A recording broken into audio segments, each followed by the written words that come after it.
You started your career in as a service in a cement industry for 19 years.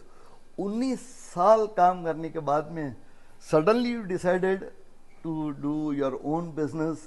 ये जो challenge आपने accept किया, which is normally मैं देखता हूँ कि लोग बाग घबराते हैं 19 साल, they have a safety net. आपने वो सेफ्टी नेट को जो तोड़ने की जो हिम्मत रखी है, वो क्या वजह? You wanted to challenge yourself, और आपको ऐसा लगा कि समाज में ऐसी कोई कमी है कि you wanted to do something in the business? क्या कारण था कि आपने वो सेफ्टी नेट को तोड़ा? देवेश जी, ऐसा है कि मैं बहुत ही लोअर मिडिल क्लास फैमिली से था, और मेरे जितने भी अग्रज थे, all my elders, they as employ they worked in the organisations.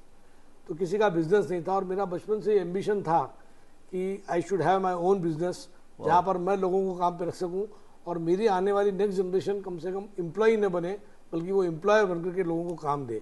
ये मेरा बचपन से एक एम्बिशन था. और बिरलाज में मैंने अपने परिवार की मजबूरी में काम किया, और जब काम करता रहा तो 19 साल तक हेड ऑफ द डिपार्टमेंट बन गया, और मैं इस मुकाम पर पहुंच गया कि जहां से छोड़ना बहुत मुश्किल था. लेकिन मैंने हिम्मत कर ली कि मुझे छोड़ना ही है, चाहे मैं कूली का काम कर लूंगा लेकिन नौकरी नहीं करूंगा. ये that I had decided. That was a real challenge.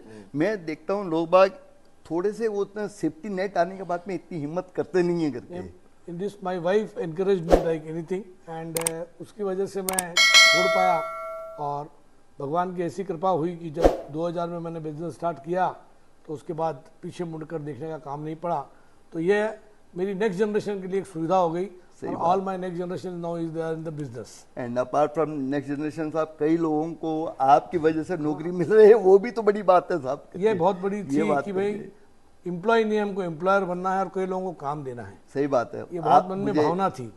आप, मुझे याद है आपने एक आर्टिकल में लिखा था, kick your job, believe in Bharat. ये दैट वाज यानी एक माइंड चेंजिंग गेम है करके.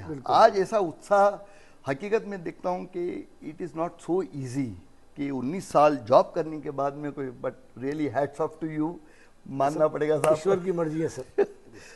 ये जो आपकी जर्नी रही, आई नो कि life is not always a straight line. ये एक नदी की तरह इधर उधर चलती है. तो ये आपका 25 साल भी काफ़ी उतार चढ़ाव बिजनेस में हुआ रहेगा. डेफिनेटली. मैं जब सर्विस से आया तो एक तो मेरे पास पैसा नहीं था. Business requires the money, the wealth, वो मेरे पास बिल्कुल कमी थी. लेकिन साथ ही साथ मेरे पीआरओशिप के कारण जिस कंपनी में मैं सर्विस करता था, वहाँ के मेरे इतने प्रगाढ़ संबंध हो गए थे कि उन लोगों ने ही मेरी मदद की बिजनेस में, और I developed with their help. तो उतार चढ़ाव तो बिजनेस में आते ही हैं, लेकिन आपको डगमगाना नहीं चाहिए. That's a great. ये साइकिल है. साइकिल में एक वर्ष उतार भी आता है, एक वर्ष चढ़ाव भी आता है. उन दोनों को भी आप खवैया बन करके आपको लेकर के जाना है उस नाव को, तो easily you can succeed. That is great. और ये बात बहुत अच्छी लगी कि I think this should be A point noted कि आप कभी नया बिजनेस करो, आपके जो पास्ट रिलेशनशिप है, they should be always be like a strong foundation to you. लोग बाग को ये ध्यान रखना चाहिए कि अपन जिससे भी व्यवहार करें, वो पता नहीं आगे जाके क्या काम आवे. सो व्यवहार में भी अपने को व्यवहार कुशल तो रहना ही पड़ेगा. जीवन में हर एक के साथ कॉर्डियल रहना चाहिए सर. यस, जब भी काम हो सकता. हाँ, बाकी तो आजकल तो एक पोस्ट जाने के बाद में तो इतना ईगो आ जाता है लोगों में, पूछो मत साफ करके क्या बोले करके. मैं अभी वो, you are well connected with the cement industry. आज के टाइम में तो India is progressing very fast करके. इंफ्रास्ट्रक्चर्स में जितना डेवलपमेंट इंडिया कर रहा है, सब में सीमेंट लग रहा होगा. एंड अपने इंडिया में तो 2 इंडस्ट्रीज आर क्वाइट प्रोमिनेंट. तो आगे फ्यूचर ऑफ सीमेंट इंडस्ट्री का आपको क्या लगता है करके, वेदर अपने बॉयज़ लोगों को भी एक opening of a new line हो सकती है? हमारी पूरे वर्ल्ड में हम देखें तो सीमेंट में हमारी per capita consumption is very less in compare to other countries, US और चाइना. इन सारी कंट्रीज़ को देखें तो बहुत कम है. और इंफ्रा में अगले 25 साल हम बहुत आगे बढ़ेंगे. तो वहाँ पे सीमेंट का कंजम्पशन अनबिलीवेबल रहेगा. और इसमें अब ऐसा होता है कि जब कोई व्यापार बढ़ता है तो उसमें मर्जर्स, एमेगलमेशंस, ये सब कॉमन चीज़ें हैं.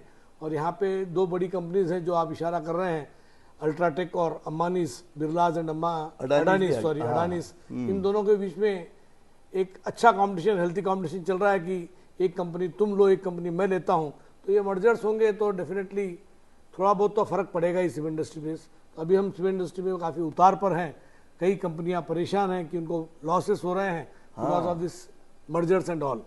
तो ये होने के बाद में सीमेंट बहुत अच्छा रहेगा और मेरी धारणा है कि अगले 2 वर्ष के बाद सीमेंट विल द बूम। तो अपने बच्चों में ये अपॉर्चुनिटी देखी जा सकती है कि दिस लाइन में बहुत अच्छी अपॉर्चुनिटी सीमेंट से, और कई बाय प्रोडक्ट्स हैं इसके कारण सीमेंट के इंडस्ट्री में आने में कोई बुराई नहीं है। That's a great core product है, कंजम्पशन है, तो जिस चीज में जाने में कोई तकलीफ नहीं है।